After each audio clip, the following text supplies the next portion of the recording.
Hello everyone, how's it going? Bill here, STL Puckhead, back with another video. This one's a little bit overdue. We spent a few days at my brother-in-law's house celebrating a belated birthday party for my daughter. So today's Tuesday, we just got back on Monday, so I figured since I missed this weekend that I should get another video out. Today's video is actually going to be twofold. I'm going to show you my pickups since my last video, and I'm also going to do my first VR, video response, for Cracker Jack cards. I just discovered his channel recently because of this contest giveaway, 400 subscriber celebration / VR. He wants us to show displays, so I'm going to show one of mine today, or maybe even two. I'm not going to get too deep into it because I'm going to do a video at some point where I walk everybody through my card room. So I'm going to hold part of that in reserve for when I decide to do my own video. So I'm going to show a couple displays today. But first I'm going to go ahead and start showing you my recent pickups. So I'll flip this camera around and we'll get into it. All right, so let's get into the pickup. So this first group of cards I'm going to show you, I got at RBI Crew 7. It's a sports card shop outside of St. Louis. I went in there a few years ago and picked up several cards, and we had gone to the City Museum in St. Louis a week or two ago. So I stopped in on the way back from that and picked up a few cards from them. So the first pickup is a 65 Phil Niekro. This I thought was a sharp card. I went ahead and grabbed it. So $35 was their price on this. I realized after I had bought it that his actual rookie card is in 64. So I probably overpaid for this, but I thought it was in pretty good condition, so I went ahead and scooped it up. One of these days when I get around to doing a Phil Niekro player run, I may send this off and get graded. I think it'll probably grade as a 5 or 6. So a little bit of a boo-boo on my part, paying that price for it and not realizing it wasn't his actual rookie card. The next few pickups are kind of tie into the last big pickup I made for the 1960 top set. I really like Carl Yastrzemski a lot. He finished up his career at first base, and I played a lot of first base back in my playing days. So along with Ozzie Smith, Carl Yastrzemski might be one of the first player runs that I do now that I have his rookie card. But I thought these were pretty clean, good condition cards. I don't have a whole lot of cards of Hall of Famers from the 70s. I'll probably send this out at some point to get graded. I'm thinking this will probably grade as a 6 or 7 once I got it home and looked at it. But I thought $10 was fair for that. Pretty good condition card. And then here's another Yastrzemski, 70 Yastrzemski. Again, I just thought it was really sharp, well centered. $10 seemed like a good price, so I went ahead and snagged it. Again, I don't have a lot of 70s cards. I don't have a lot of vintage cards, period, because, you know, most of my collecting career I've been ripping packs. So, you know, as I finish this 1960 top set, I'll definitely be looking to expand my vintage footprint. So this was an eBay pickup. This was super cheap. I think this was $10 plus shipping. Old label SGC. I'm glad they changed them because I really do not like the looks of that label, but I'm probably not going to pay money to send it in to get it reholdered. So as you can see, 84 Donruss Mike Schmidt. Probably the best, if not, you know, top 2 or 3 third basemen of all time, Michael Jack Schmidt.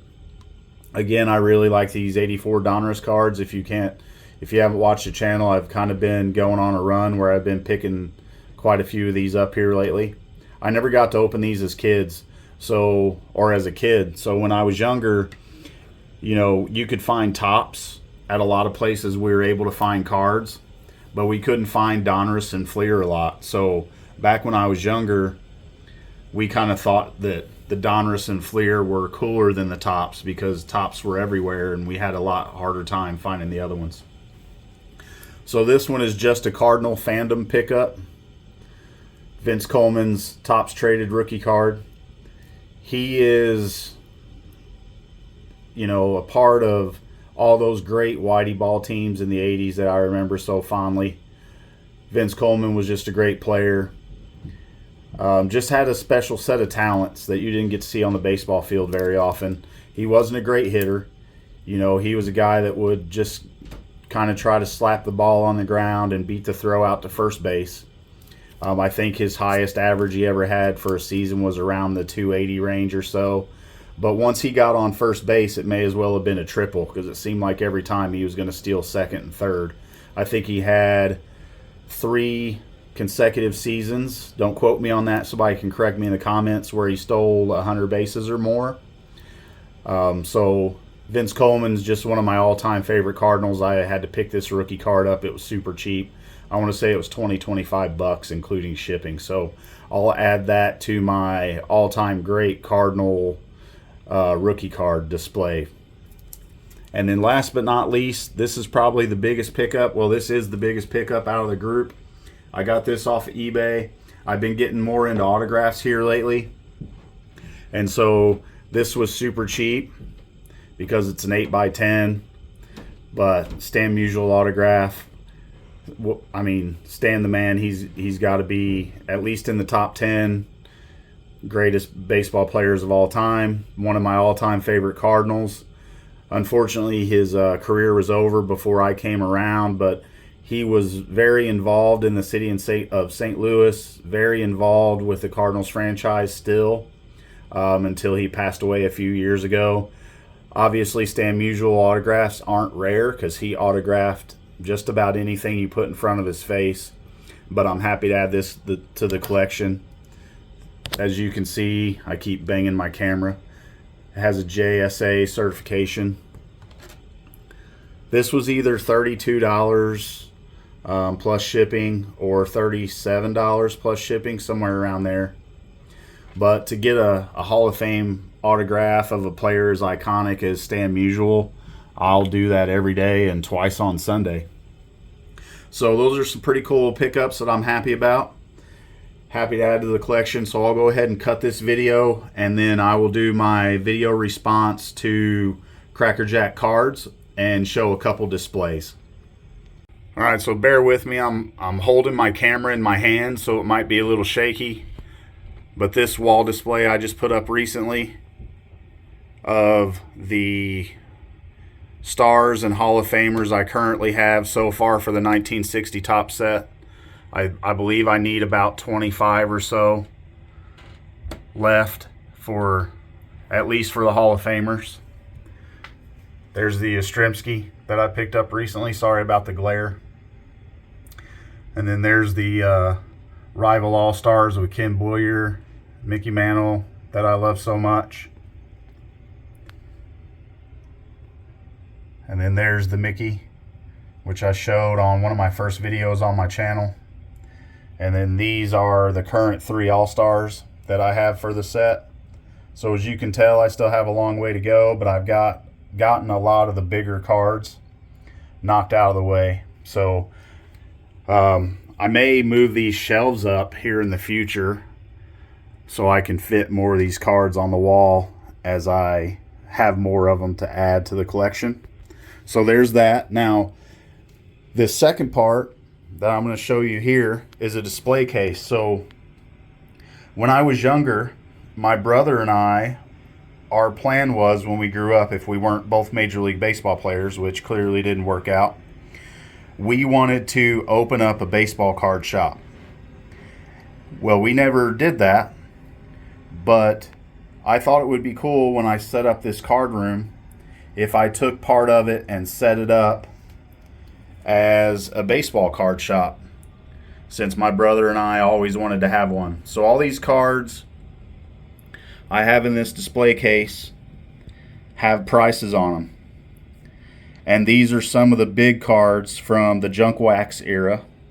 So I set this up to be kind of reminiscent of what you would be able to find in a card shop back in 1993. And I priced all these cards from this Beckett right here. As you can see, it's February of 1993. So if you've watched any of my other previous videos and saw some of the prices on these cards and thought they were absolutely absurd, I should say, like $60 on that Frank Thomas, $60 on that Ryne Sandberg, $100 on Thurman Munson. Those are the prices from that Beckett from February 1993. So it kind of shows you how crazy the hobby was during the junk wax era. So I just think that's cool. Like I said, I always wanted a card shop, so I threw that in there. Excuse me. As a display to show kind of some of the iconic rookie cards from back when I was a kid. The vast majority of these, even more some of the vintage down here, are worth more in 1993 than they are now. So it's just kind of crazy to think about. And so to even make it look a little bit more official,